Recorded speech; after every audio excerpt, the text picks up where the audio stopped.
Hey, welcome to Man Kitchen Recipes. I'm Kevin, and today I've got this little Kamado from London Sunshine, and today I'm going to make a homemade heat deflector using I've got these C-clamps. I'll leave a link down below where you can get these on Amazon. They're about $8 for 4 of them. Or you can go to the store if you can find them, or if you can find anything else that works better, that's great. And for my heat deflector, I'm going to use an old saw blade. This is a 7 1/4 inch saw blade that I had on hand. You could probably use any saw blade. It does have some paint still on it that I'm going to sand off. What I found is, you know, if you get one of these stones that you can use for cleaning your toilet, I forget what they're called, soapstone or something like that. I find that this works the best for getting off all that print, just like that. So I'm going to clean this off. Then I'm going to get this heated up. I'm going to let this burn off a little bit, just so we don't have any, you know, paint fumes inside of our grill. So anyway, let me show you how I put this together. And there's a couple of ways. I'm finding that the 7 1/4 inch is probably better. You could use a 9 inch like this, as long as you have some good teeth on it so you can get some airflow. I'm not going to use this. I'm going to use the 7 1/4. So let me show you how I do it. And this also would work on any of these mini ceramic grills, so these ceramic Kamado grills. So if you have a mini and you want a heat deflector, you can get a heat deflector from London Sunshine. You're gonna pay anywhere from I think it's $40 to $60, something like that. Let me just show you how I'm gonna do it. So here's my ceramic pot. Here's my little C-clamps that I'm gonna put in here. Now when you put these in here, you don't want to go too tight. I mean, this is ceramic. Plus, if you go too tight, it starts lifting the edge up. So just leave it kind of loose, because basically all you're doing is using these bolts to hold the saw blade, which is my heat deflector in this case. So the clamps come 4 in a pack, so that's what I'm going to use. I'm going to use all 4. You can use 3 if you want. I'm just going to throw all 4 in there since that's the way it is. I'm going to clean this one side up, and then all you do is set it in there, just like that. Heat deflector. Now you can put a bolt in here. I think I'm going to leave it out, leave this hole here for a while. There's a hole here.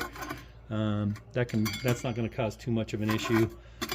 Yeah, so I'm going to leave that open for now. Anyway, and then your grate just goes right on top. Now there is a problem with the grate. If you are moving it around a lot and everything, it's going to slide off like that. Okay, they do have, these clamps do have holes in the top, and I can get a nut and a bolt screw in there to where the bolt kind of holds it in place. You need at least 2. Okay, so like that, and that'll keep it from sliding off. You can tighten these down a little bit. Anyway, so that's the setup. It's pretty simple. If you don't have a 7 1/4 inch blade, I'll put a link down below.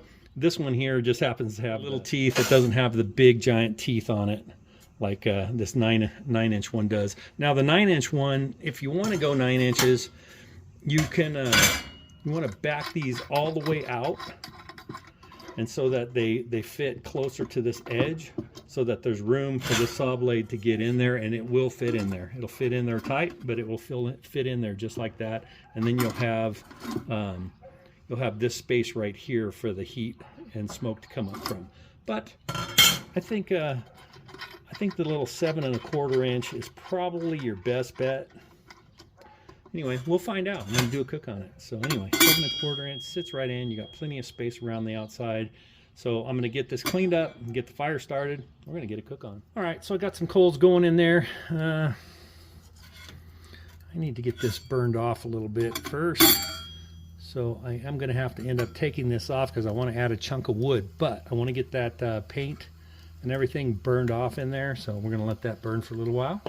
So I've been letting this go for a little while to burn off what little tiny bit of paint was left after I scraped it all off. I'm going to put a little chunk of pecan in there. And ouch, that's hot. Okay, yeah, I'll just throw it down right underneath there. Let that heat up a little bit. I'll go ahead and get my grate in here. Okay, and like I was saying, you can put your grate on here, and if you're not moving it around very much, it will stay. But you got to get this in there quick before it gets too hot, which is pretty hot. So I am going to add that bolt in there just to help hold it. I don't want it sliding all over like that. Okay, I think the other one could go. Let me get this up on here. It falls off the edges. I wish this grate was a little larger, but it's not. So I'm going to get this in here, tighten these bolts down a little bit, and I think that will hold it enough. It moves a little bit, but I think we're good. Make sure we're on over there. Okay, right there's where I want it. I'm gonna let this little Kamado heat up, and we'll get a cook on. Huh. There it is, smoking really well. Yeah, that's a little display wooden boat that I'm going to do something with here pretty soon. You'll probably see it. Yeah, so I got that chunk of pecan in there, and I'm letting it burn off a little bit, get rid of the dirty smoke, and it looks like we're about ready to get that tri-tip in here. I'm going to turn the vents down on this thing and try to get the temperature down a little bit, and then we'll get it on. Right. Thing's running a little bit over 250 right at the moment, and I've got this little, it's only like about 1.5 pound tri-tip, so it's going to fit in here just right. I do have a little meat probe in there, and we'll see how this does. All right, I'll be back. All right, let's give it a check. Says it's done. 134. Okay, so what I'm going to do is I'm going to get this off of here real quick. Take the temp probe out. Okay, and I am going to take this grate off. Make sure you got some heat-proof gloves.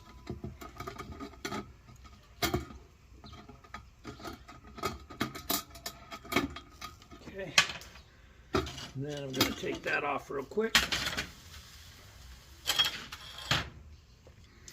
And I'm going to lift this out. Grate back on.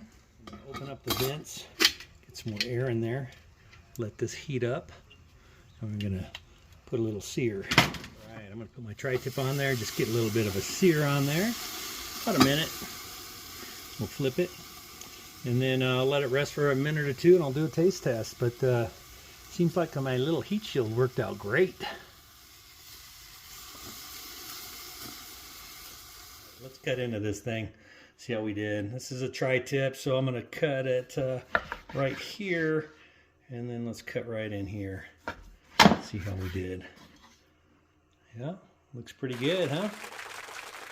All right. I'll do a taste test of this, although this video is more of the heat shield for the Kamado, the little mini Kamado. But man, look at that. That looks so good. Let's do a taste test of this. Okay, let's do a quick taste test of the tri-tip.